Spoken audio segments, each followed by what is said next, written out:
हमको खुद ही बढ़ के बास का फोन आया था। अरे वो कह रहे हैं कि उनको माल अपने घर पे चाहिए। हम कहां से पहुंचाएं माल? ये अमरवा हमारा साथ ही नहीं दे रहा है। अरे हम परेशान हो गए हैं बेटा, हमारे बाल डबल सफेद हो गए हैं, हम बुढ़ा गए हैं।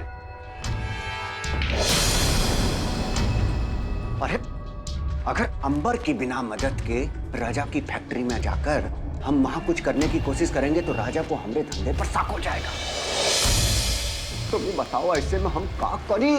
देखिए ठाकुर पदम सिंह, मैं आपको सिर्फ इतनी सलाह दे सकता हूँ कि ये माफिया यहाँ पर आने का रास्ता तो है लेकिन जाने का नहीं।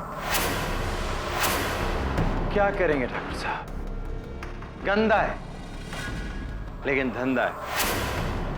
इन्होंने जो हमें काम दिया है वो तो हमें करना ही पड़ेगा, क्योंकि अगर हमने काम नहीं किया तो आप जानते हैं हमारे साथ क्या करें। आप और मैं खत्म। तो ये आपके लिए अच्छा होगा कि आप काम वक्त पे खत्म कर दीजिए। हाँ समझ गए। देखते हैं हम क्या कर सकते हैं इस बारे में।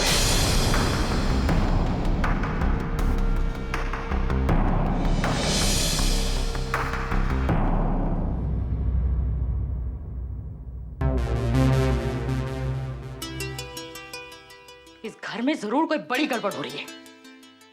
क्या परेशानी है? अरे परेशानी कहां से होगी? मैं तुम्हें ये कह रही हूँ कि इस घर में बहुत बड़ी गड़बड़ है। मैं कुछ मदद करूं? नहीं, कोई जरूरत नहीं है। तुम अपना काम करो ना। ठीक है, मुझे काम करने दो।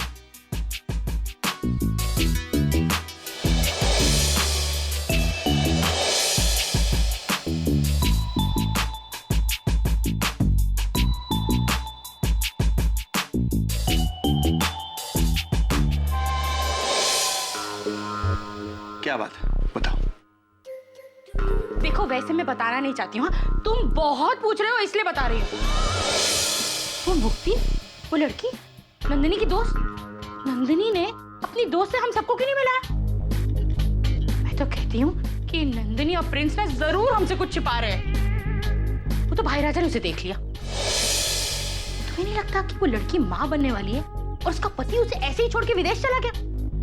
ये बात ना मेरे गले के नीचे नहीं उतर रही है। अब नहीं उतरी तो मैं क्या करूं?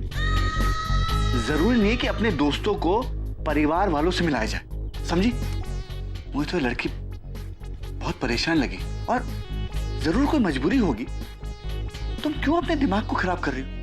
देखा, मैंने पहले ही कहा था कि तुमसे अपनी परेशानी बताने का कोई फायदा नहीं है, क्योंकि तुम्हें तो मेरी बात समझ में ही नहीं आती ना। छोड़ो। लेकिन मेरा अंदाजा भी कभी गलत नहीं जाता। ये मुक्ति कौन है, इसकी असली कहानी तो मैं अब जानकर ही रहूंगी।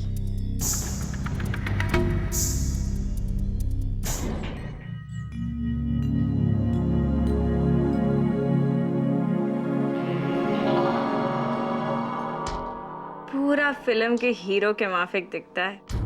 अपुन का दिल तो पहले दिन से ही जिसका दीवाना हो गया था, पर ये हीरो तो अपुन को नजर उठाकर भी नहीं देखता। अपुन ने भी इसको अपना दीवाना नहीं बनाया तो अपना नाम भी मुक्ति नहीं।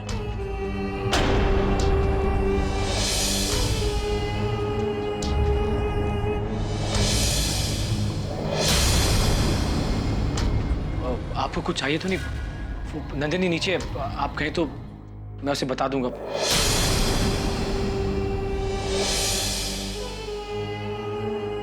आपको, मेरा मतलब है, आप लोगों को बहुत तकलीफ हो रही है ना मेरे यहाँ रहने से?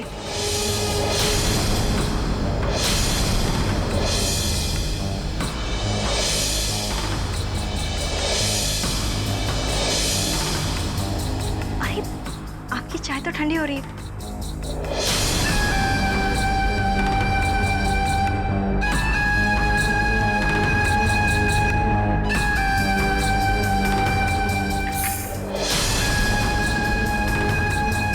सॉरी, वो मैं साफ कर देती हूँ। आपकी शर्ट तो बिल्कुल खराब हो गई।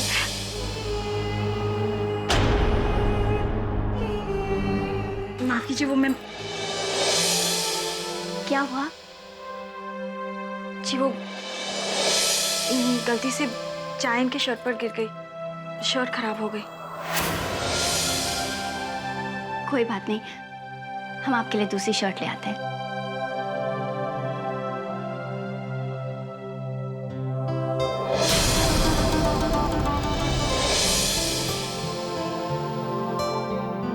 आप चेंज कर लीजिए, उसके बाद नीचे नाश्ते पे चलेंगे।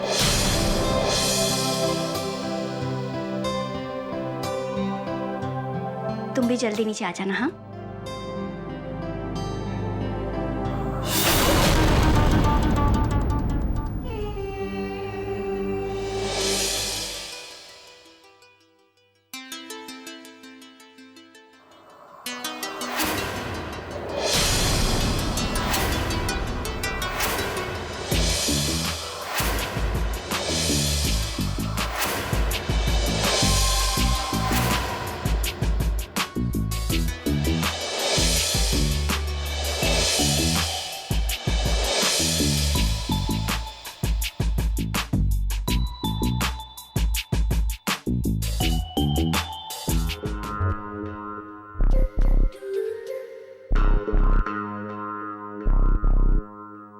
वाह, पिंक पिंक, कहाँ से आ रही हो? वो मैं 5 स्टार जिम गई थी जॉगिंग करने। सोच रही हूँ मैं भी थोड़ी सी पतली हो जाऊं। पतली? इतनी पतली तो हो तुम। सच्ची? अब इससे ज्यादा पतली तुम हो नहीं सकती।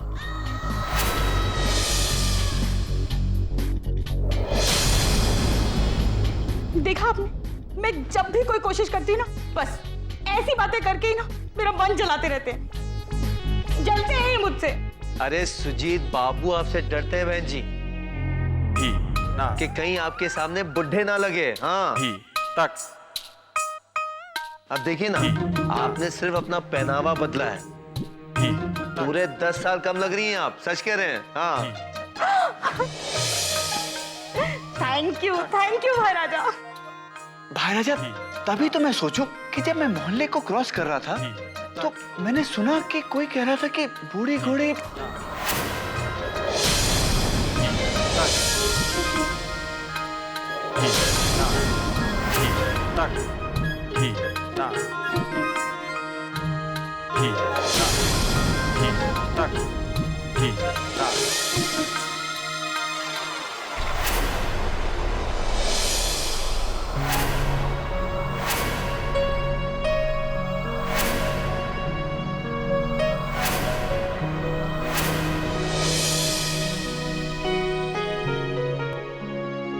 आइए आइए, नमस्ते।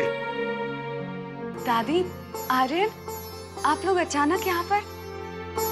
अच्छा है जो आप लोग आ गए।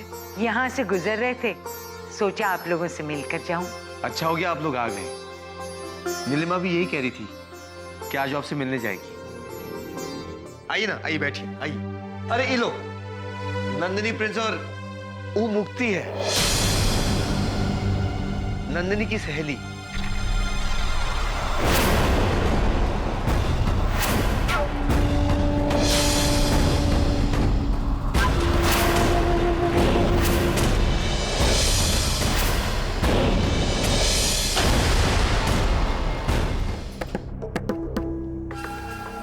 नमस्ते।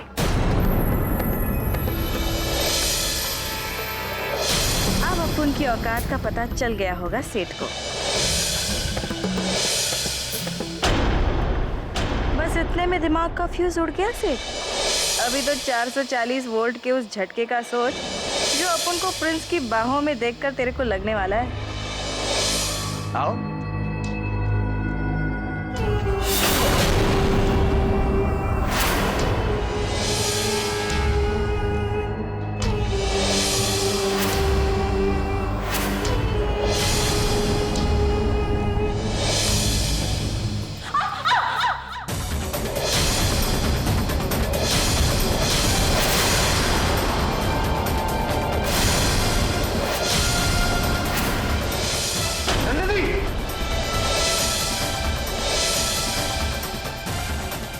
तू ठीक तो है? संभल के, एकदम संभल के।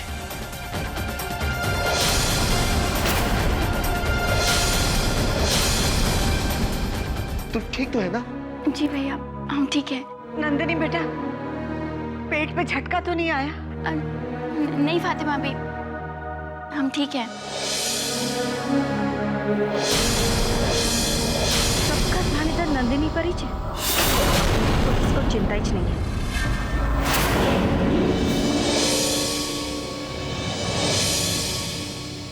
मुक्ति, तुम ठीक हो ना?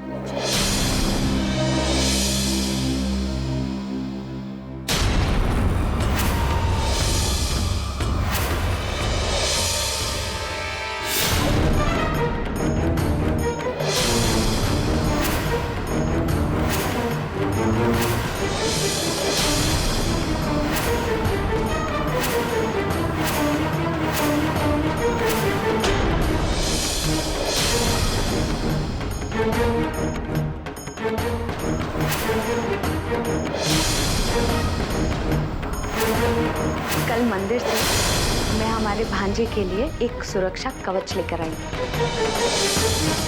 वहाँ पुजारी बाबा ने बोला कि ये पवित्र धागा हमारे आने वाले मेहमानों को बुरी नजर से बचाए। मैंने और गुंजन ने तो बांध लिया है।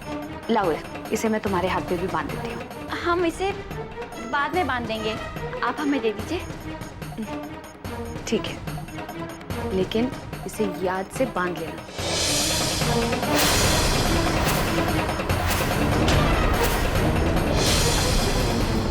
मुक्ति, तुम ठीक तो हो ना?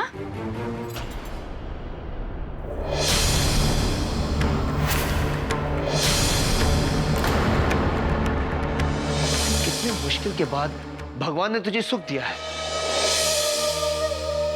तो जिसका ख्याल रखना चाहिए तो ख्याल नहीं रख सकती का? हम आपको कैसे बताएं भैया, ये हमने अपने बच्चे को ही बचाया है। नंदनी, अब तू मां बनने वाली है, तुझे अपना ज्यादा ख्याल रखना होगा, समझी तू? भैया, मुक्ति भी तो माँ बनने वाली है। अगर हम उसे नहीं बचाते तो उसके बच्चे को भी तो नुकसान पहुंच सकता था ना। आप चिंता मत कीजिए, हम बिल्कुल ठीक हैं। नंदिनी, आप ठीक तो है ना? आपको चोट तो नहीं लगी ना? नहीं प्रिंस, हमें सचमुच चोट नहीं लगी। चोट लगती तो हम बताते ना। इसको तो सिर्फ अपनी बीवी की ही पड़ी है, और जिसके पेट में उसका बच्चा पल रहा है उसकी कोई चिंता ही नहीं। अपुन से पूछना तो छोड़ो, एक बार अपुन की ओर देखा भी नहीं।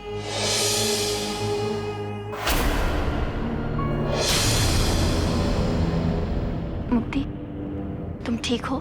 जी। क्या बात है, खुद से ज्यादा मुक्ति के बच्चे की चिंता में क्यों दिख रही है नंदिनी?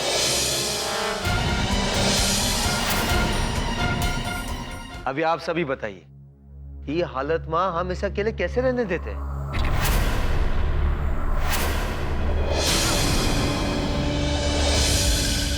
सच कहिए तो मुझे तो ऐसा लगता है जैसे मेरा कोई पिछले जन्म का रिश्ता है इस परिवार से।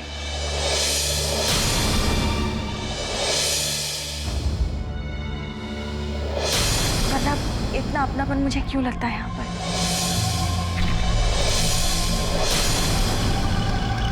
जिस तरह आप सबने मुझे अपनाया है, ऐसा लगता ही नहीं मैं कोई गैर हूँ।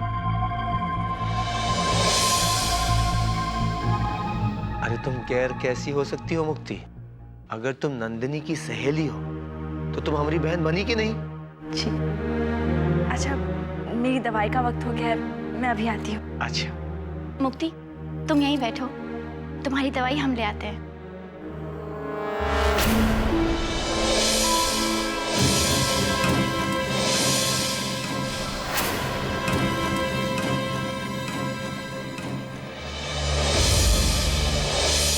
सच, बहन से भी ज्यादा ख्याल रखती है नंदिनी मेरा।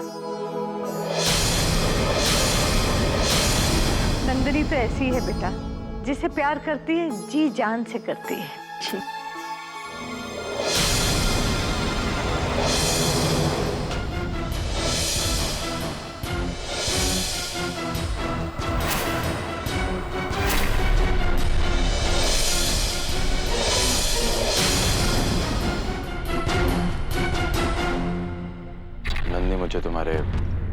घरेलू मामले में नहीं बोलना चाहिए, लेकिन फिर भी ये मुक्ति तुम्हारी सहेली बन के इस घर में क्या कर रही है?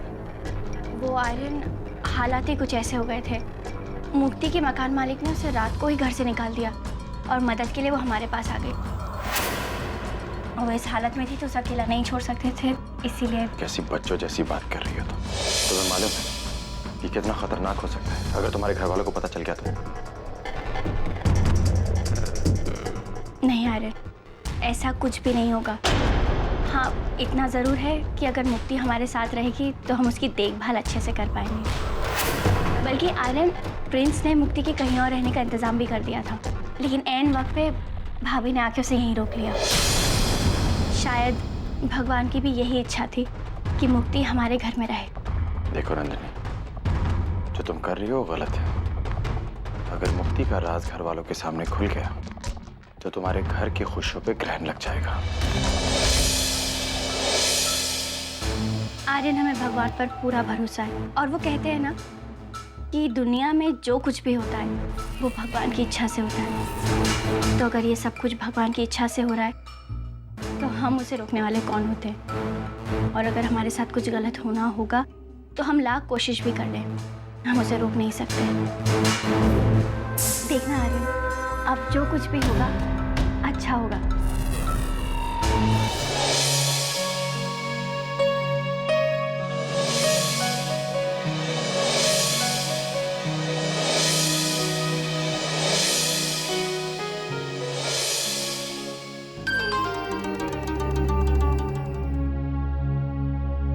आज रात को पुरानी फैक्ट्री के पास मिलो।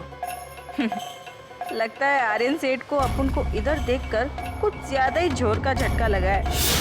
कल तक अपन का फोन भी काट देता था, आज खुद मिलने को बुला रहा है। वक्त भी क्या चीज होती है।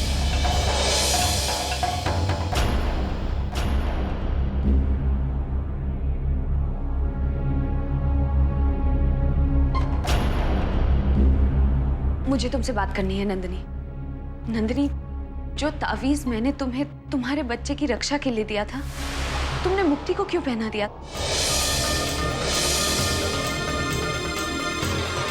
नंदिनी जवाब दो, चुप क्यों? नंदिनी बोलो।